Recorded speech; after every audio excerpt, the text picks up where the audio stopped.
नमस्कार दोस्तों, स्वागत है आपका हमारे चैनल धैर्य 777 पर। आज हम लेकर आए हैं साइंस का mock test number 5 BPSC part 5, जो विभिन्न प्रतियोगी परीक्षाओं के लिए बहुत ही लाभदायक सिद्ध होगा।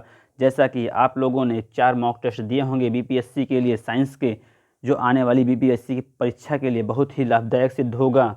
चाहे आप कोई भी एग्ज़ाम देते हो, चाहे पीसीएस देते हो, चाहे स्टेट पीसीएस दें किसी भी राज्य का, चाहे पीसीएस जे दीजिए, चाहे एनबीएस दीजिए, चाहे केबीएस दीजिए, चाहे सीटेट दीजिए, चाहे यूपीटेट दीजिए, वहाँ पर साइंस के 15 से 20 क्वेश्चन आपको मिल ही जाते हैं। बिना साइंस के आप कोई भी परीक्षा क्वालिफाई नहीं कर सकते हैं। अगर आप बीपीएससी देने जा रहे हैं, वहाँ पर साइंस के आपको 35 से 40 क्वेश्चन मिलेंगे। अगर आप साइंस आपको नहीं आती है तो आप वहाँ पर प्रीलिम्स क्वालिफाई नहीं हो पाएंगे। इसीलिए आप ध्यानपूर्वक प्रत्येक क्वेश्चन को अटेम्प्ट कीजिए और देखिए कि आप 20 क्वेश्चन में आप कितना स्कोर कर पाते हैं। चलिए बात करते हैं क्वेश्चन नंबर 1 की। शरीर का सबसे मजबूत भाग कौन सा होता है? ए नाखून, बी बाल, सी एनामल, डी मांसपेशियां। चलिए आप लोग बताइए कि hardest part of the body कौन सा होता है? ए नाखून, बी बाल, सी एनामल, डी मांसपेशियां। देखिए नाखून और बाल में कौन सी प्रोटीन पाई जाती है? नाखून और बाल में केराटिन नामक प्रोटीन पाई जाती है। इनेमल, इनेमल क्या होता है? Outer layer of teeth, outer layer of teeth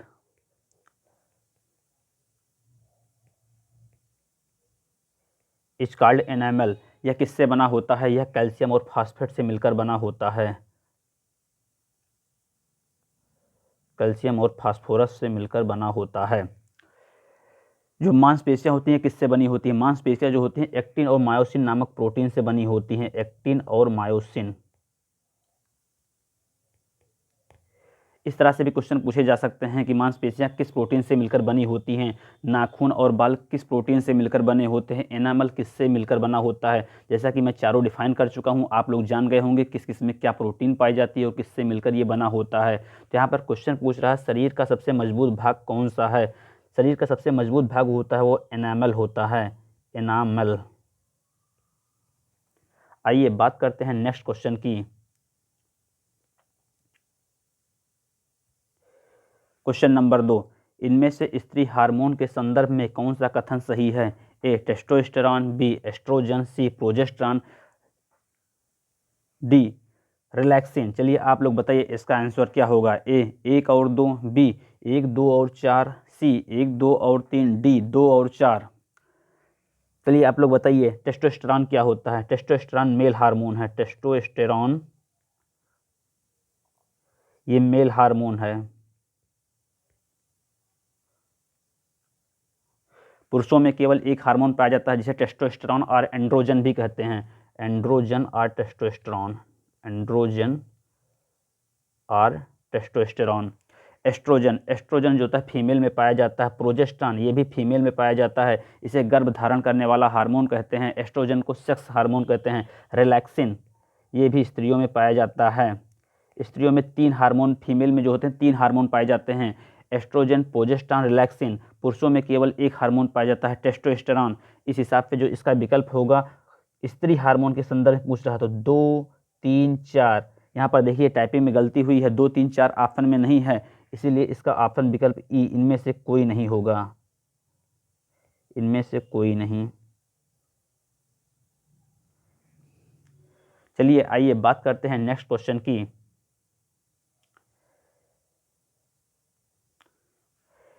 प्रश्न नंबर 3, इंसुलिन हार्मोन का स्रावण कहाँ से होता है? ए अंगनाशय, बी यकृति द्वारा, सी छोटी आंत, बी डी बड़ी आंत। चलिए आप लोग बताइए इसका आंसर क्या होगा। इंसुलिन का हार्मोन का जो स्रावण होता है वो कहाँ से होता है? इंसुलिन हार्मोन का जो स्रावण होता है वो पैनक्रियाज के बीटा सेल से होता है। पैनक्रियाज या अंगाशय के बीटा सेल से होता है। पैनक्रियाज में देखिए 3 सेल होती हैं, alpha cell, beta cell, delta cell. जो अल्फा सेल से होता है वो ग्लूकागॉन सिक्रीट होता है। बीटा सेल से जो होता है वो इंसुलिन स्रावण होता है। डेल्टा सेल से सोमेटोस्टैटिन का स्रावण होता है। ग्लूकागॉन जो होता है वो बॉडी में ग्लूकोज को बढ़ाता है। इंसुलिन जो होता है बॉडी में ग्लूकोज को कम करता है। कोई भी व्यक्ति जो डायबिटीज़ से पीड़ित होता है, वर्तमान समय में अनेक पेशेंट जो होते हैं डायबिटीज़ से पीड़ित हैं, उसमें क्या होता है उनमें इंसुलिन का प्रोडक्शन कम हो जाता है। जब इंसुलिन का प्रोडक्शन कम हो जाता है तो ग्लूकोज का लेवल बहुत हाई हो जाता है, क्योंकि इंसुलिन जो होता है वो ग्लूकोज को कंट्रोल करता है। अधिकांश लोगों में देखा गया है कि उनको इंसुलिन का इंजेक्शन दिया जाता है। इंजेक्शन क्यों दिया जाता है? क्योंकि इंसुलिन की ओरल मेडिसिन जो है वो कारगर नहीं है, वो डाइजेस्ट हो जाती है, इसीलिए इंसुलिन का इंजेक्शन दिया जाता है। और अग्नाशय जो पैनक्रियाज है शरीर की दूसरी सबसे बड़ी ग्रंथि है। जो यकृत लीवर होती है वो शरीर की सबसे बड़ी ग्रंथि होती है। और जो अंतःस्रावी ग्रंथि की बात होगी तो वहाँ पर थायराइड हो जाएगा। चलिए आप लोग बताइए इसका आंसर क्या होगा? इसका आंसर होगा अग्नाशय या पैनक्रियाज। आइए बात करते हैं नेक्स्ट क्वेश्चन की, क्वेश्चन नंबर 4 की। मनुष्य में रुधिर परिसंचरण तंत्र की खोज की थी? A William Harvey, B Paul Ehrlich, C Edward Jenner, D Dresser. चलिए आप लोग बताइए रुधिर परिसंचरण तंत्र की खोज किसने की थी? इसका आंसर क्या होगा? देखिए इसका आंसर जो होगा वो विलियम हार्वे होगा। जो एडवर्ड जेनर थे इन्होंने चेचक के टीके की खोज की थी। इन्हें फादर ऑफ इम्यूनोलॉजी कहा जाता है। एडवर्ड जेनर को फादर ऑफ इम्यूनोलॉजी कहा जाता है। फादर ऑफ इम्यूनोलॉजी कहा जाता है। आइए बात करते हैं नेक्स्ट क्वेश्चन की, क्वेश्चन नंबर 5। निम्नलिखित में से कौन सा वायरस चेचक का उत्तरदायी है? ए रूबियोला, बी बैरियोला, सी बैरिसेला, डी मिक्सो। चलिए आप लोग बताइए इसका आंसर क्या होगा? देखिए जो चेचक का उत्तरदायी वायरस है वो होता है बैरियोला।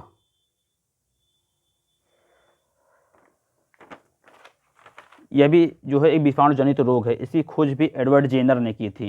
यहाँ पर इसका जो आंसर होगा वो बैरियोला होगा। चलिए आइए बात करते हैं नेक्स्ट क्वेश्चन की। पुस्तक द ओरिजिन ऑफ स्पीसीज किसने लिखी थी? पुस्तक ओरिजिन ऑफ स्पीसीज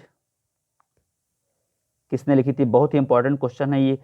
कोई भी एग्जाम दीजिए वहाँ पर डार्विन से या लैमार्क से रिलेटेड कोई ना कोई क्वेश्चन मिल जाते हैं, इवोल्यूशन से। चलिए आप लोग बताइए इसको किसने लिखा था? जो पुस्तक ओरिजिन ऑफ स्पीसीज थी इसको लिखा था चार्ल्स डार्विन ने। इसको कब लिखा था? 1859 ईस्वी में। ये डेट भी पूछी जाती है कि किस ईयर में इन्होंने ओरिजिन ऑफ स्पीसीज लिखा था। तो इन्होंने लिखा था 1859 ईस्वी में।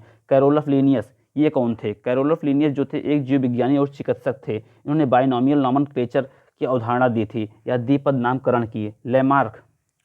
लैमार्क ने भी विकास का सिद्धांत प्रतिपादित किया था। इनकी जो पुस्तक का नाम था वो फिलॉसफिक जूलॉजिक। ये भी बहुत ही इंपॉर्टेंट बुक है, फिलॉसफिक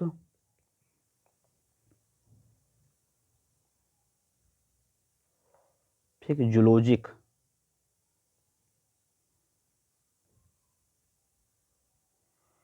ये 1809 ईस्वी में प्रकाशित हुई थी।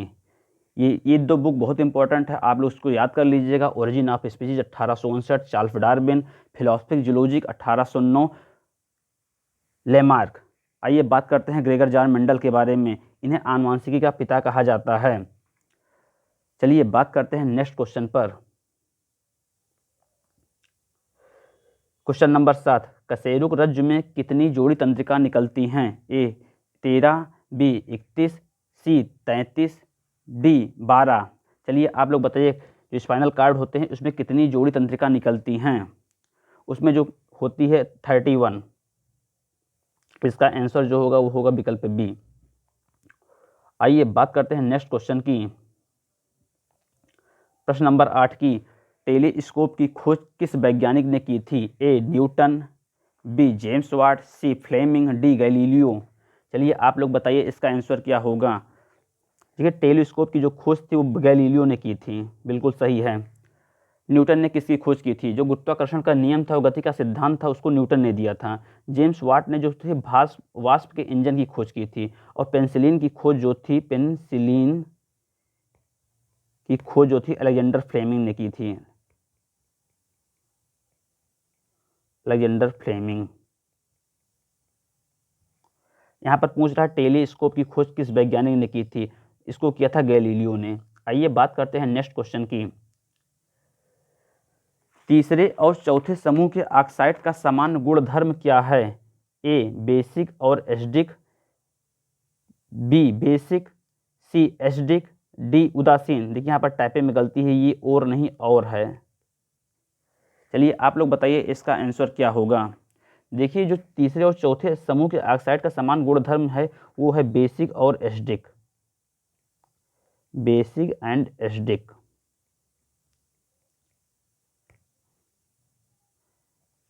आइए बात करते हैं नेक्स्ट क्वेश्चन की। जिस तत्व के परमाणु में 2 प्रोटॉन, 2 न्यूट्रॉन और 2 इलेक्ट्रॉन हो तो उस तत्व की द्रव्यमान संख्या कितनी होती है? ए 2, बी 4, सी 6, डी 8। चलिए आप लोग बताइए इसका आंसर क्या होगा। देखिए इसका एक फार्मूला होता है, द्रव्यमान संख्या बराबर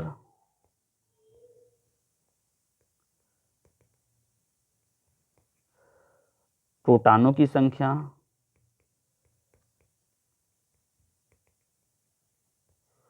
प्लस न्यूट्रॉनों की संख्या।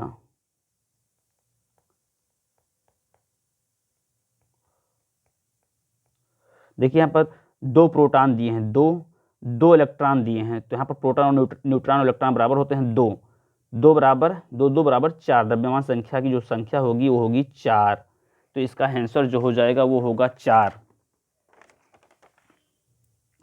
चलिए आइए बात करते हैं नेक्स्ट क्वेश्चन की।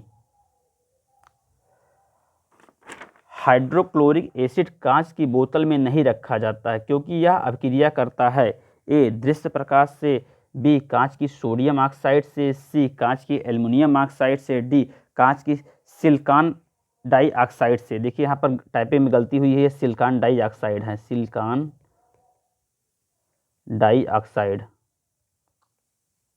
इसको आप लोग सही कीजिए, सिलिकॉन आया लिखा है, ये सिलिकॉन डाइऑक्साइड है। चलिए आप लोग बताइए इसका आंसर क्या होगा।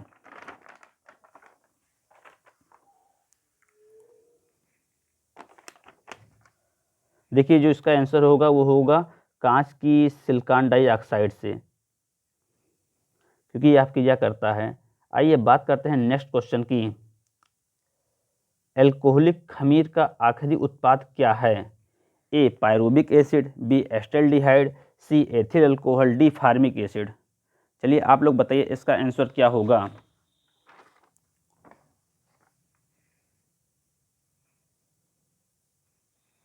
देखिए एल्कोहलिक जो खमीर का आखिरी उत्पाद है वो है इथाइल अल्कोहल, इथाइल अल्कोहल। इस हिसाब से इसका जो आंसर होगा विकल्प सी सही होगा।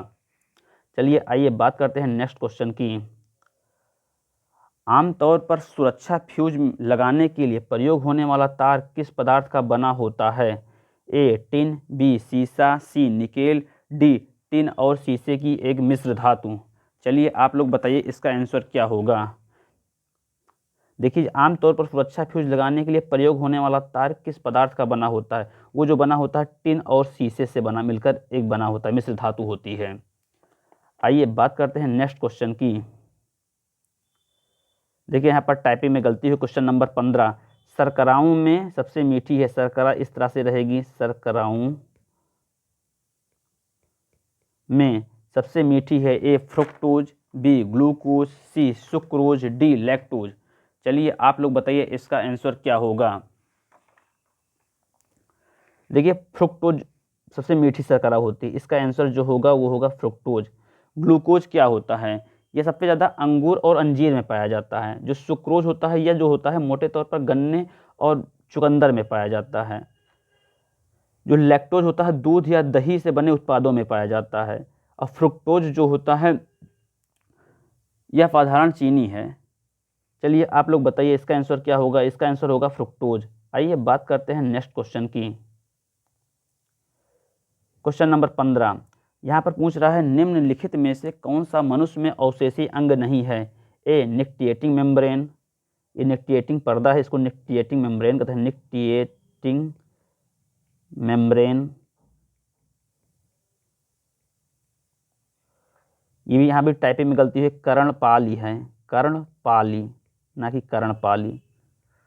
की मांसपेशियां, सामने वाले चपटे दांत या वर्मीफॉर्म अपेंडिक्स। यहाँ पर पूछा अवशेषी अंग नहीं है। अगर नहीं की बात होगी, देखिए निक्टिएटिंग मेम्ब्रेन होता है, ये होता है।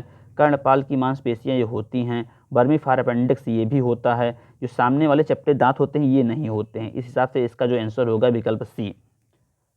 आइए बात करते हैं नेक्स्ट क्वेश्चन की।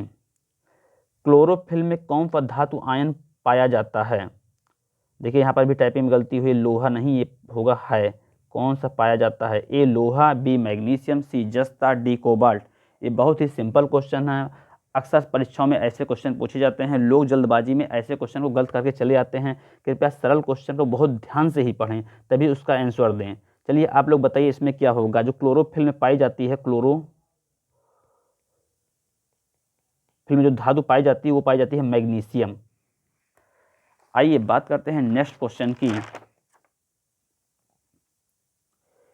विकास का कारण है ए फॉसिल पदार्थ, बी जीने के लिए संघर्ष, सी पीढ़ी से पीढ़ी अनुकूलन, डी वंशानुगति। चलिए आप लोग बताइए इसका आंसर क्या होगा। जो विकास का कारण है वो पीढ़ी से पीढ़ी अनुकूलन है, विकल्प सी सही आंसर होगा। आइए बात करते हैं नेक्स्ट क्वेश्चन की। निम्नलिखित में से कौन सा हार्मोन है? ए आरएनए, बी इंसुलिन, सी एस्कॉर्बिक एसिड्स, डी इन्वर्टेज। देखिए ये एस्कॉर्बिक एसिड है, इसको विटामिन सी भी के नाम पे भी जाना जाता है। ये इन्वर्टेज है, इन्वर्टेज। बी इंसुलिन है, ए आरएनए है। तो यहाँ पर पूछ रहा है निम्नलिखित में से कौन सा हार्मोन है। देखिए एस्कॉर्बिक एसिड तो विटामिन होगी, होगा नहीं, इन्वर्टेज भी होगा नहीं, आरएनए भी होगा नहीं, हार्मोन देखिए इंसुलिन होता है, विकल्प बी सही आंसर है। आइए बात करते हैं नेक्स्ट क्वेश्चन की।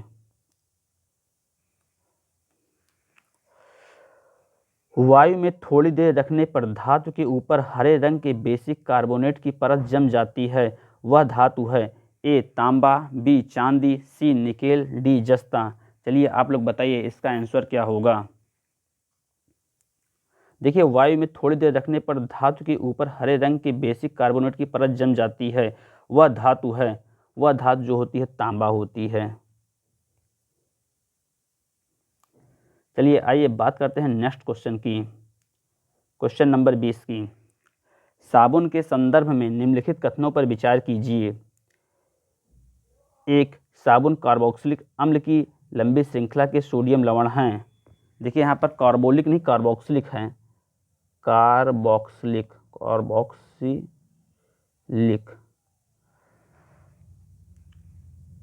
सोडियम युक्त साबुन मुलायम होते हैं। उपयुक्त में से कौन सा कथन सही है? ए केवल एक, बी केवल दो, सी एक और दो दोनों, डी ना तो एक ना ही दो। चलिए आप लोग बताइए इसमें कौन सा कथन सही है, कौन सा गलत है।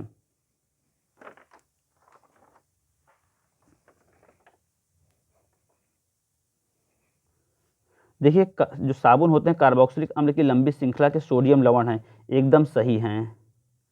सोडियम युक्त साबुन मुलायम होते नहीं, गलत है। सोडियम युक्त जो साबुन होते हैं वो कठोर होते हैं, और जो पोटेशियम युक्त साबुन होते हैं, जो पोटेशियम युक्त साबुन होते हैं, पोटेशियम युक्त साबुन मुलायम होते हैं। ये हमेशा याद रखना, जो साबुन हम लोग यूज़ करते हैं, जो जिससे हम सफाई अपनी करते हैं शरीर की, उसमें पोटेशियम युक्त साबुन होता है। जो सोडियम युक्त साबुन होता है वो कठोर होता है। तो इस हिसाब पे जो इसका आंसर होगा केवल एक। आप लोगों को ये सीरीज़ अच्छी लग रही है तो प्लीज़ इसे सब्सक्राइब जरूर कीजिए और बेल आइकॉन बटन ऑन कर लीजिए, जिससे आने वाली सभी वीडियो की नोटिफिकेशन आपको ईजिली अवेलेबल हो जाए। और आप लोग इसे मैक्सिमम लोगों में शेयर कीजिए, जिससे विभिन्न प्रतियोगी परीक्षाओं की तैयारी करने वाले स्टूडेंटों को साइंस के क्वेश्चन ईजिली अवेलेबल हो सकें। आप लोगों को ये अच्छा लगा हो तो प्लीज़ शेयर ज़रूर कीजिएगा। Thank you so much.